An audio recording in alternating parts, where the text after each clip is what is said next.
8.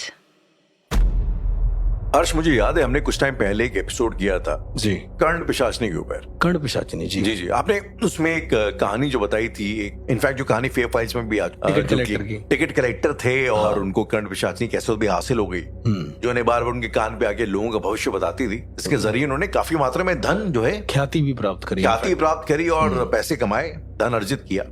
तो अक्सर जो है ना, मैं इनफैक्ट जो मैं अपने हम लोग के पॉडकास्ट के कमेंट सेक्शन में भी देखता हूँ, जी। दुनिया जहां इनफैक्ट लक्ष्मी का जमाना है, तो हर कोई जानना चाहता है कि क्या कोई ऐसी साधना है जिससे कोई इस तरीके के मॉनेटरी गेन्स हासिल हो सके, पैसे धन सब चीजें। मुझे याद आ रहा है एक फिल्म है, आई एम प्रीटी श्योर आपने भी देखी होगी, मेरी बड़ी फेवरेट है, तुम्बाड़। मास्टरपीस है, बहुत बढ़िया मूवी, सिनेमैटिक मास्टरपीस है। जिसने ना देखी हो तो जरूर जाके देखिए, हिंदी फिल्म है। तो अर्श, तुम्बाड़ फिल्म में एक सेंट्रल कैरेक्टर था हस्तर जी, और उसके पीछे की कहानी ये थी कि ये एक देवी माँ की कोख थी जिससे 16 लाख देवी देवताओं ने जन्म लिया जी। लेकिन देवी को जो उसका सबसे पहला बेटा था वो सबसे ज्यादा प्यारा था। उस बेटे का नाम था हस्तर। और आहिस्ता आहिस्ता हस्तर की जो ग्रीड थी, उसका जो लालच था वो बढ़ गया।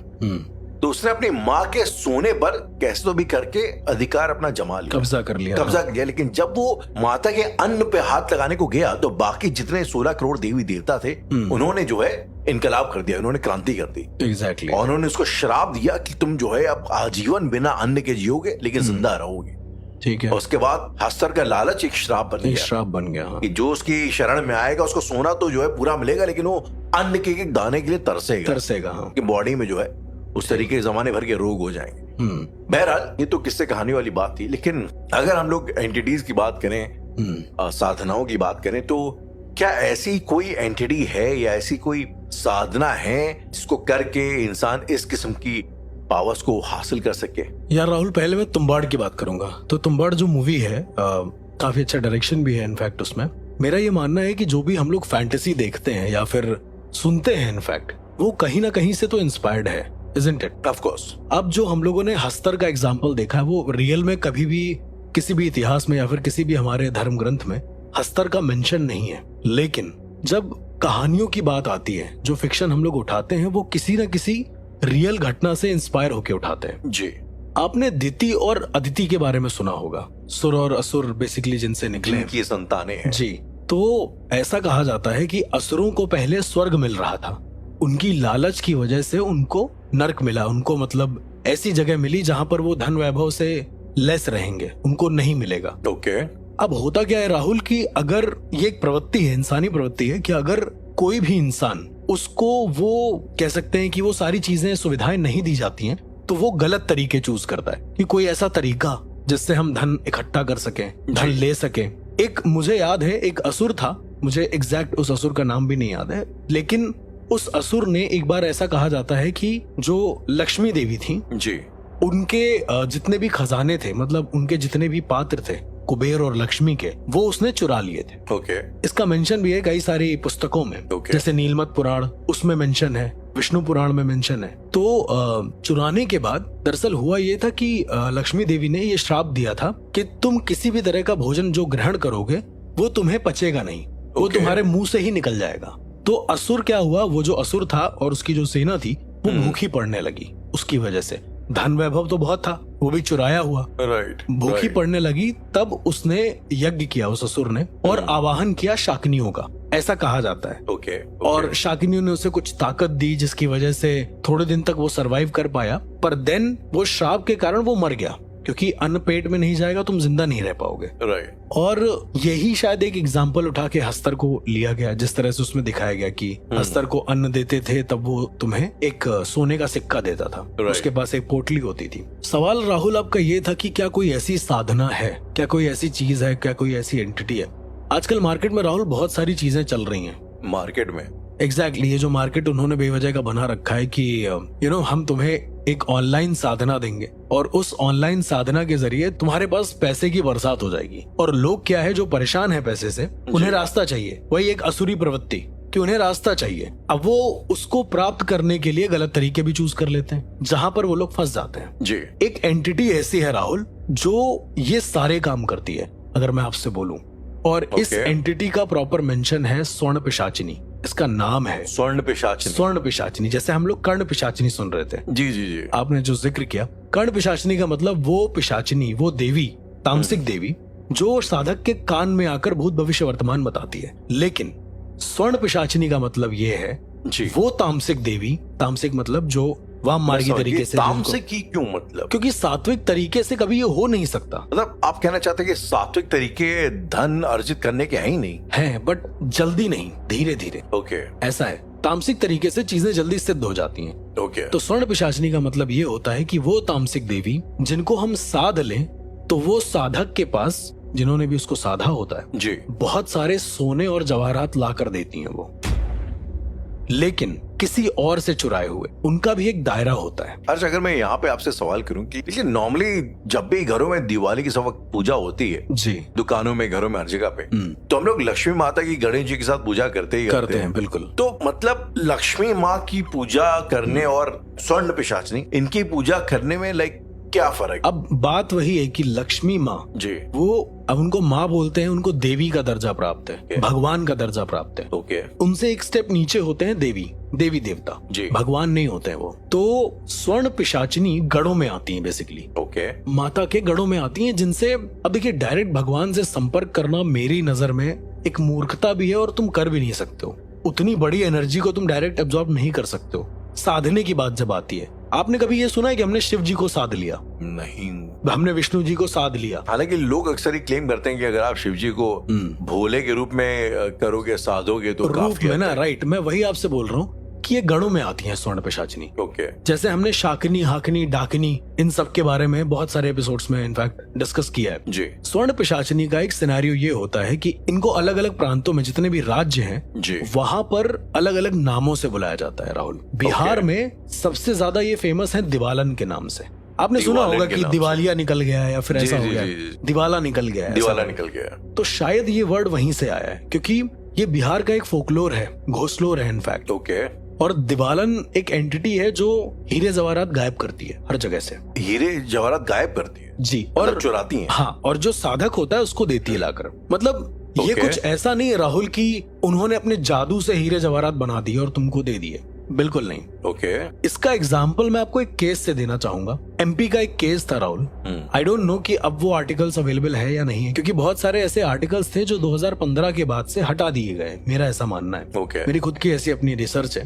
एमपी में बहुत सारे जौहरी जो होते हैं, ठीक है, उनके मरने की खबर आने लगी एक बार। करीबन 9-10 मौतें एक साल के अंदर। ओके, और सिर्फ जौहरियों की। ओके, मुद्दा ये नहीं था राहुल की उनकी मौतें हो रही हैं, मुद्दा ये था कि जिस तरह से उनकी मौतें हो रही हैं वो बड़े विस्मय रूप से था, बड़े ही सरप्राइजिंग रूप से उनकी मौतें हो रही थी। अब जब मैंने इस केस के बारे में थोड़ा पर्सनल स्टडी किया, मैंने जाकर वहां पे लोगों से पूछा, हालांकि मैं उनमें से किसी भी केस में नहीं था, मैंने जितना भी सुना वो मैं आज आपको बताता हूँ। जबलपुर का केस है ये। जबलपुर के पास एक गाँव है मांडला, जहाँ पर आसाम से भी ज्यादा ब्लैक मैजिक होता है, ऐसा लोगों का मानना है। मांडला जबलपुर के पास, एमपी में। बिल्कुल, और ये अभी भी होता है। वहाँ का हर घर कहीं ना कहीं खुद करता है ये सब चीजें, ऐसा उनका मानना है, ऐसा मैंने सुना है लोगों से। ओके, तो ये केस है जबलपुर का, मांडला का तो नहीं है, केस जबलपुर का है। वहाँ पर एक जौहरी थे, ऐसा कहा जाता है, वो अपनी दुकान में रात में काम कर रहे थे जी। तो सबसे ज्यादा उनकी दुकान चलती थी। एक 2 मोहल्ले थे जिसमें 3-4 जौहरी थे जी। स्वर्णकार उनकी कास्ट थी। तो एक रात वो अपने वहाँ पे काम कर रहे थे, रात में कुछ सोने की घिसाई वगैरह जो करते हैं वो लोग फ्री होके। तो कोई औरत आती है उनके दरवाजे पर और उनसे एक पहेली के रूप में एक सवाल पूछती, और पहेली भी ऐसी जो बहुत सिंपल है, जिसके बारे में कोई भी बता दे। तो पहेली पूछती है तो वो इंसान हंसने लगता है और पूछता है कि भाई आपको काम क्या है, ये बताइए। तो वो औरत आके कहती है कि मेरे पास एक ज्वेलरी है, वो मुझे बेचनी है। कोई भी जौहरी अगर होगा तो वो हाँ करेगा इस चीज को लेके, राइट, मना नहीं करेगा। तो उस लेडी को वो बुलाते हैं और प्रॉपर सोने की कीमत वगैरह देखते हैं, तो 25-30 हजार रुपए का वो हार निकलता है, ठीक है। ओके, लेकिन वो जो औरत है वो उनसे कहती है कि मुझे सिर्फ 100 रुपए चाहिए। और ये जौहरी है, ये कहते हैं कि आपको 100 रुपए चाहिए, मतलब 100 रुपए में इसकी कीमत बहुत है, कितना लूटे इंसान यार, वो 25 का मान लो 20,000 दे देगा कम करके। लेकिन वो लेडी कहती है कि हमें सिर्फ और सिर्फ 100 रुपए चाहिए, और इस बारे में किसी को बताना मत कि मैंने आपको यह हार दिया है। चलो चोरी का उन्होंने समझ लिया, तो जौहरी को ही फायदा हो रहा था तो उन्होंने ले लिया। उसके बाद 1 हफ्ते के बाद फिर से वो औरत आती है, फिर से एक हार या फिर से कोई एक हीरा जवाहरात देती है और कहती है कि मुझे 100 रुपए चाहिए। जी। 2 बार हो जाता है ऐसा। तीसरी बार में क्या होता है कि मतलब जब होने वाला होता है 1 हफ्ते बाद, कि उन जौहरी की मुलाकात होती है एक बाबा से, जो नॉर्मल मिल जाएंगे आपको एमपी में कहीं पे भी, जो अच्छे होते हैं, घर पे भिक्षा मांगने आते हैं। वो कहते हैं कि इस घर में एक पिशाचनी का साया है। तो ये जौहरी मानते नहीं, इनकी बीवी भी होती है, मानते नहीं है। इस घर में या उस दुकान में? मतलब घर पे ही दुकान थी उनके, ऐसा करके। तो वो मानते नहीं है इस बात को, पर वो बाबा कहते हैं कि तुम लोग बहुत गलत फंसोगे। ये सब जो पैसे आ रहे हैं, कुछ सामान वामान आया होगा, ये उसी की वजह से आ रहे हैं और बहुत गंदा फंसोगे इन सब चीजों में। अच्छा, इस आदमी की एक आदत थी कि ये जो भी ये काम करता था सब अपनी वाइफ को बता देता था, जो भी चीज हो रही थी। इसका एक बच्चा भी था छोटा। अब राहुल क्या होता है कि बहुत परेशान होता है, ये सब सुन लेता है। तो बाबा तो चले जाते हैं, पर ये अपनी पत्नी से बताता है जी। तो उनकी पत्नी जब 2-3 जगह से पता करती है, तो उनको पता चलता है कि एक एंटिटी है जिसको हम लोग स्वासा बोलते हैं, मतलब SWASA, स्वासा। ये सो कॉल्ड एक नाम है, समझने के लिए है वो स्वर्ण पिशाचिनी ही, ठीक है। अच्छा। वहाँ पे शायद स्वासा बोलते हैं, जैसे प्रांत में एग्जैक्टली जैसे बिहार में दिवालन बोलते हैं, उस तरीके से। तो पता करती हैं कि स्वासा क्या करती हैं कि वो आपसे 100 रुपए लेंगी, इसीलिए उनका नाम शायद स्वासा है। वो आपसे 100 रुपए हर मुलाकात में लेंगी 3 बार, और तीसरी बार जब वो आपसे 100 रुपए लेने आएंगी जवाहरात देके, तो आपसे आपका सब कुछ छीन लेंगी। अब राहुल, सब कुछ से क्या मतलब है वो आपको आगे क्लियर होगा। खैर, इसकी पत्नी को पता तो चल गया, लेकिन इन लोगों ने बहुत लाइट लिया ये सारा मैटर। आखिरी बार क्या हुआ कि वो औरत आई होगी, क्योंकि सीसीटीवी में कैद है कि वो प्रॉपर औरत थी कोई, उसकी शक्ल नहीं दिख रही है उस सीसीटीवी में, मतलब ऐसा कि पहचान ना पाओ तुम। उस औरत की शिनाख्त हो नहीं पाई, बाय द वे। प्रॉपर दिखा कि एक औरत आई है अंदर, ऐसा भी नहीं कि वो भूत प्रेत कोई हवा आ गई हो। औरत थी बकायदा, बैठी, ग्लास में पानी भी पिया उसने। जी जी। राहुल, अगले दिन की बात है, जब इनकी बीवी कहीं गई थी, शायद मायके वायके गई होंगी, जब वापस आई। अच्छा, इस आदमी की उम्र रही होगी 37-38 साल की। जब इसकी बीवी वापस आई और शटर खोला गया, घर का पहले गेट खोला तो घर पे तो कहीं था नहीं, और जब शटर खोला गया राहुल, तो देखा क्या कि जो आदमी है जी, उसके पूरे बाल सफेद हैं, मतलब काले बाल थे उसके, पर उसके बाल सफेद टाइप के होने लगे। मतलब ऐसा नहीं लगता कि जैसे काले से अगर कोई चीज सफेद में बदलती है तो लाइट गोल्डन सा उसमें एक टचअप आ जाता है, राइट? जी जी जी। तो उसके बाल वैसे हो गए थे। ऑल्सो उस आदमी के जो दोनों हाथ थे वो ऐसे थे, मतलब कि उसने अपने दोनों हाथ फैला दिए सामने, जैसे हम किसी से कोई चीज लेते हैं। ये आप कह रहे हैं कि उस औरत के स्वासा के जाने के बाद, हाँ, उस रात के बाद का सीन है, जब वो सुबह उसकी बीवी आई है देखने के लिए। तो रात भर दुकान के अंदर ही था जी।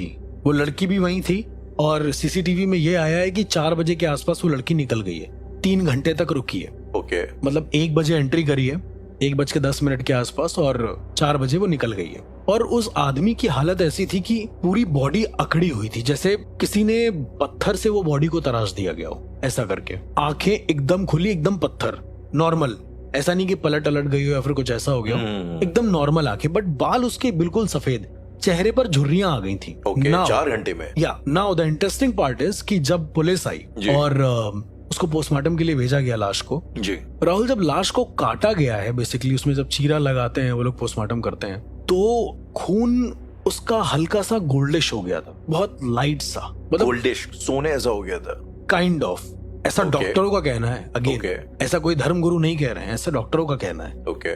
ऑल्सो सिर्फ इतना ही नहीं राहुल, जब उस इंसान की उम्र पूछी गई तो 38-39 साल उम्र बताई गई, पर पोस्टमार्टम में तो सब कुछ आ जाता है ना, राइट? जी जी। कि कितनी उम्र है, कितने बजे इनकी डेथ हुई है, क्या क्या हुआ है, हर एक चीज। तो जो पोस्टमार्टम करते समय एक्चुअली वो लोग रिकॉर्ड करते हैं, ठीक है, ताकि वो लोग लिखने में, उनको फाइल बनाने में इजी हो। तो जो रिकॉर्ड रखता है इंसान, जो डॉक्टर था, जब उसने उम्र बोली है तो उसने उम्र बोली है 67 साल, 67 ईयर्स। अब ये कैसे पॉसिबल है? Exactly. मेरे रोंगटे खड़े हो गए थे ये सुन के कि ये पॉसिबल कैसे। इवन इनफैक्ट मैं उस डॉक्टर से मिला भी हूँ, उसने बोला मैंने पहले ऐसा केस कभी नहीं देखा था।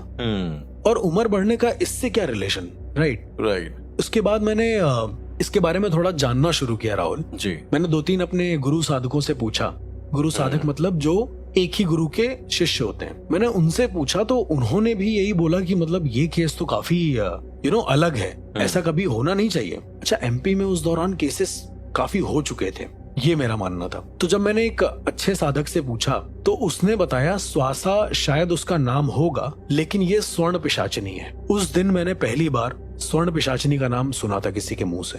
तो मुझे लगा कि गोल्डन कलर की कोई एंटिटी होगी। अब ये एक आम धारणा है स्वर्ण पिशाचिनी मतलब जिसका पूरा शरीर सोने का होगा, और इस तरह से वगैरह वगैरह। पर there is a difference Rahul, कि उन्होंने बताया कि उस इंसान की उम्र इसलिए बढ़ गई थी या फिर एक रात में इसलिए इतनी ज्यादा हो गई कि स्वर्ण पिशाचिनी क्या करती है कि तुमसे 100 रुपए लेती है। जब हम किसी को लक्ष्मी देते हैं ना, मतलब पैसे देते हैं, राइट, तो ऐसा कहा जाता है कि कुछ ना कुछ अपना एक पॉजिटिव भाग्य दे देते हैं, विच इज गुड, कि मतलब उसका भी भला हो। It's like the same concept of आशीर्वाद, ठीक है।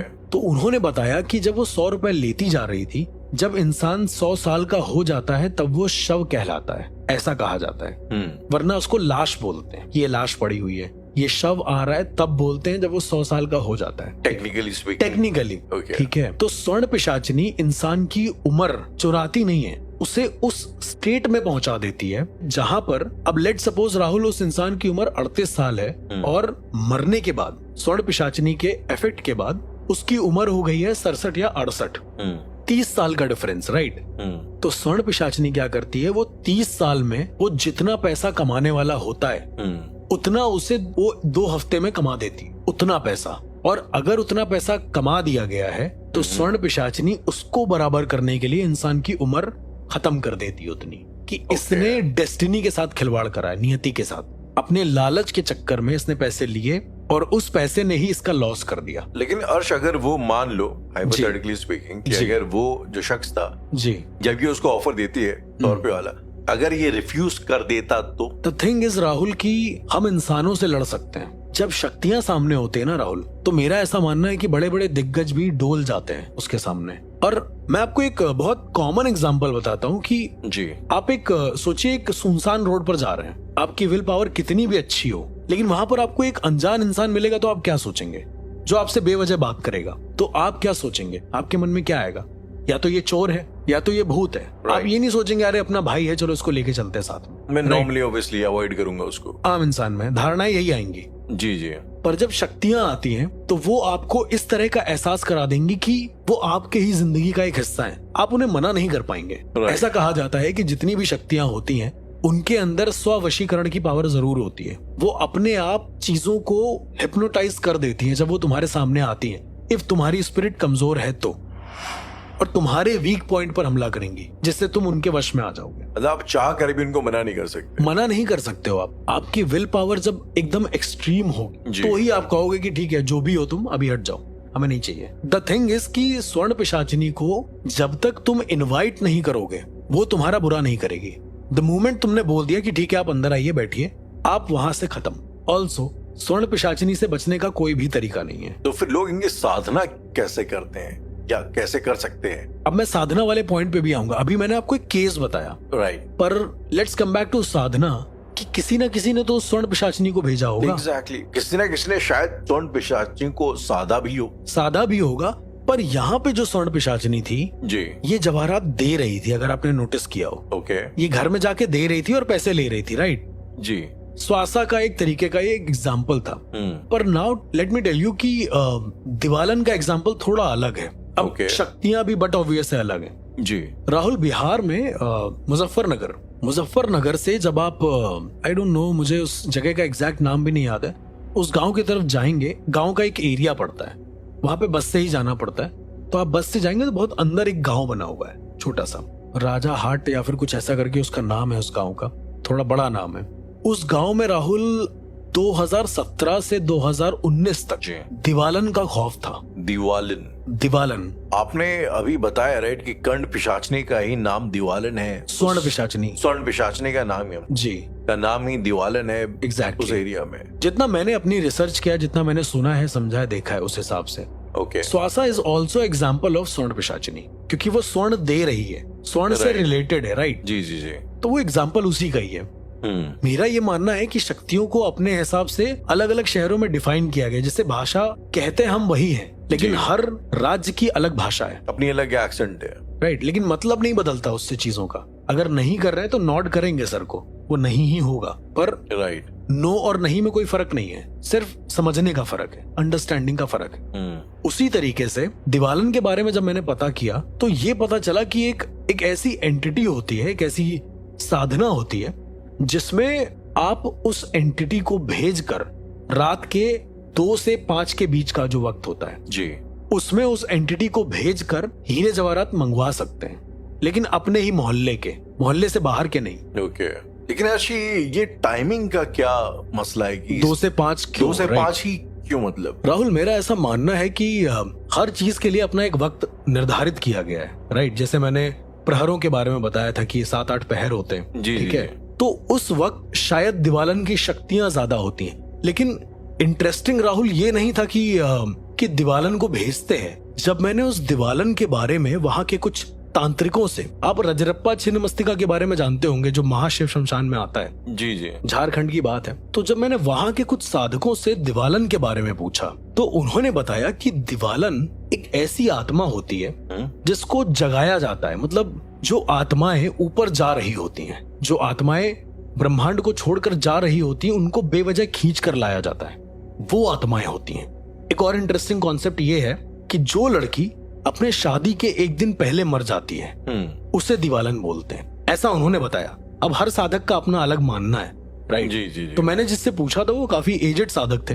उन्होंने बताया कि दिवालन को एक कमरे के अंदर बंद किया जाता है और उस पूरे कमरे को लाल रंग से पुतवा दिया जाता है। ये आप साधना की बात कर रहे हैं? ये पूरी साधना। अब मैं आपको बताता हूँ, जिस गांव की मैं आपको बात बता रहा था, जी जी, बिहार का, वहां पर सेम ऐसा ही हुआ था। क्योंकि वो प्रोसेस मैं आपको बाद में बताऊंगा, बट जो साधक ने मुझे बताया वो मैं आपको बताता हूँ। उन्होंने कहा कि दिवालन को सिर्फ वही दे सकता है जो एक कपालिक हो और मरने वाला हो। उन्हें एक कपालिक ही दे सकता है? एग्जैक्टली, और कोई नहीं दे सकता है। ओके। जो सिद्धि है वो सिर्फ एक कपालिक दे सकता है, क्योंकि बहुत गंदी सिद्धियों में आती है राहुल ये। ओके। गंदी मतलब जितना तामसिक आप सोच सकते हैं। तो कहा जाता है कि इसकी सिद्धि करने के लिए, अगेन मैं पूरा प्रोसीजर नहीं बताऊंगा, ठीक है? ओके। इसकी सिद्धि करने के लिए एक कमरा होता है, लाल रंग का पुता होता है। आप पूरे कमरे को लाल रंग से पोत दीजिए जी। और जब आप बैठते हैं, जैसे हम पालथी मार के बैठते हैं, तो जहां हमारी आंखें सामने दरवाजे पर देख रही हूँ या दीवार पर देख रही हूँ, वहां पर एक काला कलर का बिंदी बना दीजिए, बड़ी सी।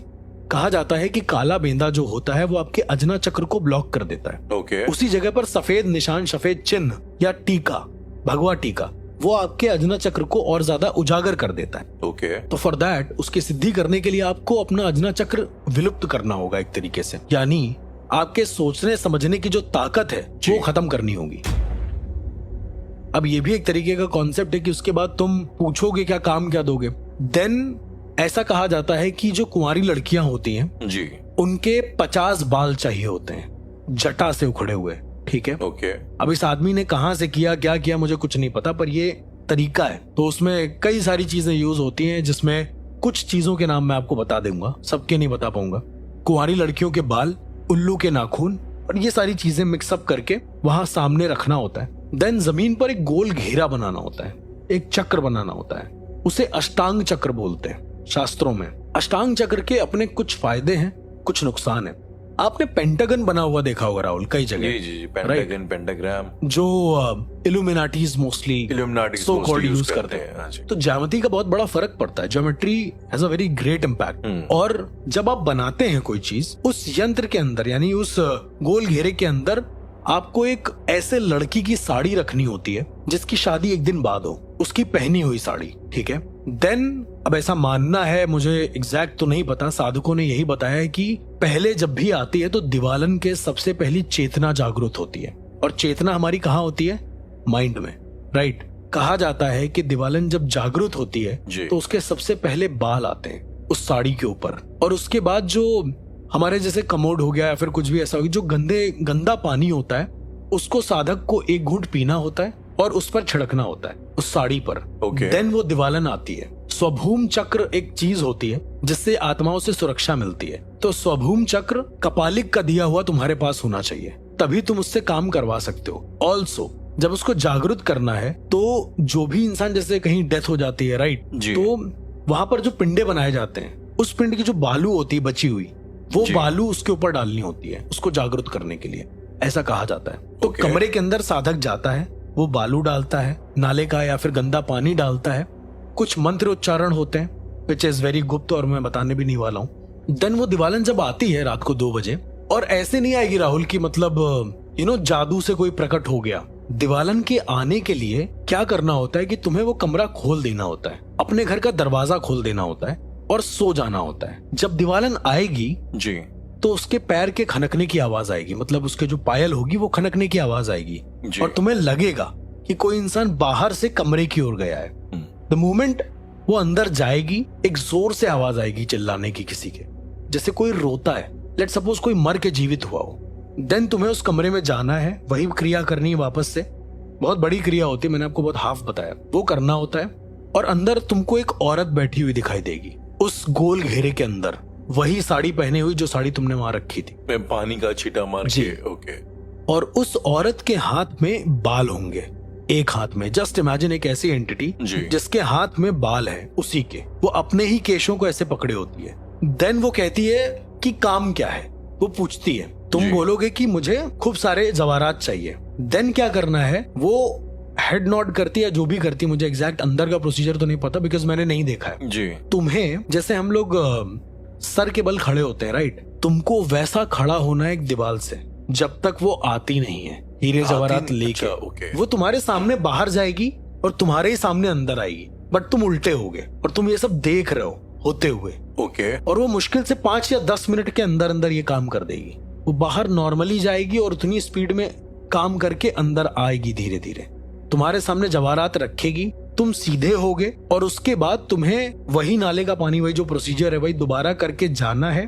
फिर तुम्हें आवाज आएगी उसके जाने की। देन वापस से उस कमरे में जाना है, साड़ी वैसे एकदम पैक्ड रखी रहेगी और उस गेट को बंद कर देना है। बंद करने के बाद जो स्वभूम चक्र मैंने आपको बताया है जी, कपालिक जो देते हैं, वो स्वभूम चक्र उस दरवाजे के कुंडे से लटका देना है और यही तुम्हारी प्रोटेक्शन है। अगर तुम उस कुंडे से जो वो चक्र हटा दोगे तो तुम्हारा नाश हो जाएगा। जो स्वर्ण पिशाचिनी जो आपके लिए हीरे वगैरह लेके आएगी जी, तो इसके एवज में वो भी शायद आपसे कुछ लेगी या अब मैं आपको बताता हूँ कि जैसे मैंने आपको बताया कि वो एक ऐसी लड़की की आत्मा होती है जिसकी मौत शादी के एक दिन पहले हुई होती है, राइट, यानी उसकी डिजायर्स बहुत हैं। ओके, तो होता ये है कि जो हम आपको बिहार का केस बता रहे थे, उसमें उस परिवार के साथ ये हुआ था कि मियाँ बीवी रहते थे 2 लोग जी। सिनेरियो ये हुआ था उनके साथ कि उन्होंने दीवालन को करा भी और मोहल्ले से हीरे जवाहरात गायब होने लगे बड़े ही सस्पिशियस तरीके से।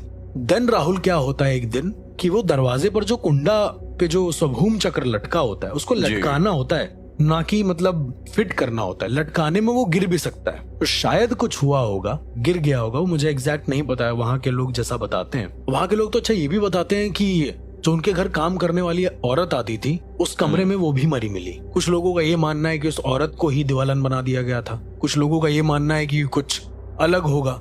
बट जिस दिन इन लोगों की मौत हुई है, राहुल जो गला हुआ सोना होता है वो इन लोगों के मुंह से बह रहा था और इनकी डेड बॉडी वैसे ही मिली गेट के बाहर पड़ी हुई। और इन दोनों के ऊपर दीवालन की जो साड़ी थी वो पड़ी थी, प्रॉपर उड़ी हुई थी, सिर्फ मुंह खुला था जिसमें से सोना निकल रहा था। और जो बाकी लोगों के हीरे जवाहरात थे जितने भी चोरी हुए थे वो उस कमरे के अंदर बरामद हुए, पर सबके ओरिजिनल हीरे जवाहरात थे, जो जेवर एवर थे, सोने के थे, वो सारे काले हो चुके थे। ऐसा लग रहा था कि उसमें से सोना उतरकर इनके मुंह में आ गया है। तो इस तरह की मौत देखने को मिली है वहां पे। और ये किस्से बहुत ज्यादा खतरनाक, बहुत ज्यादा विचलित करने वाले थे। मतलब इंसान का जो मांस था वो पूरी तरीके से गल गया था, दिखने में ऐसा लग रहा था। ऐसी भी एक एंटिटी होती है स्वर्ण पिशाचिनी। मेरा ऐसा एक अवेयर करने के रूप में कहना यह है, जितने भी हमारे लिसनर हैं, कि वो धन प्राप्ति के लिए या फिर चंद लालच के लिए किसी भी तरह के साधक, किसी भी तरह के लोग जो तांत्रिक होते हैं, उनके पास बिल्कुल ना जाए। शुरुआत में आपको बहुत पैसा मिलेगा, पर जो उसका परिणाम होगा वो शायद आपके सोच के भी परे है। राइट। आज इस एपिसोड को शुरू करने से पहले, इस बातचीत को शुरू करने से पहले हमने जिक्र किया था हस्तर का, जो कि जिसको सोना तो सब मिल जाता है लेकिन उसको अन्न की प्राप्ति नहीं होती और वो हमेशा अन्न के लिए भूखा रहता है जी। तो अगर मैं आपसे ये पूछूं कि चलिए स्वर्ण पिशाचिनी हमने बात कर ली, लेकिन क्या कोई ऐसी एंटिटी है जी जो अन्न या अन्नकोश यानी कि हमारा शरीर कितनी भूखी रहती है कि वो एंटिटी बनने के बाद भी मांस का भक्षण करती है? राहुल, एक ऐसी एंटिटी है जिसकी भूख मरने के बाद भी शांत नहीं होती है और वो एंटिटी है मांसो प्रेत।